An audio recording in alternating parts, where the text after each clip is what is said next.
દ્વારકા ટ્રીપનો આજે અમારો 7મો દિવસ છે.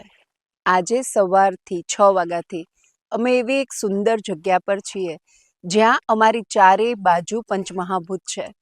સમુદ્ર છે, આકાશ છે, સૂર્ય છે, પૃથ્વી છે અને વાયુ છે. જ્યારે સવારે અમે અહીંયા પહોંચ્યા અને જ્યારે સૂરજ ક્ષિતિજમાંથી નીકળી રહ્યો હતો ત્યારે મનમાં એક કૃતજ્ઞતાનો ભાવ હતો અને એ કૃતજ્ઞતા હતી પરમ તત્વ પ્રત્યેની, પંચમહાભૂત પ્રત્યેની અને ઈશ્વરની જે અમારા પર કૃપા છે કે આ સુંદર જગ્યા પર અમે લોકો આજે પહોંચી શક્યા. ખૂબ સરસ ઉગતા સૂરજનું ધ્યાન અને તેની સાથે પંચમહાભૂતનું ધ્યાન કરીને એટલી સરસ ઉર્જાનો અનુભવ કર્યો. અને જ્યારે એવો અહેસાસ થાય કે જ્યારે ગર્ભવતી માતા આ વાતાવરણમાં હોય ત્યારે તેના બાળક પર કેટલી સકારાત્મક અસર થતી હશે, એ બાળક કેટલું નસીબદાર હશે કે જેની માતા આજે આટલા સરસ વાતાવરણમાં પોતાનો સમય પસાર કરી રહી છે.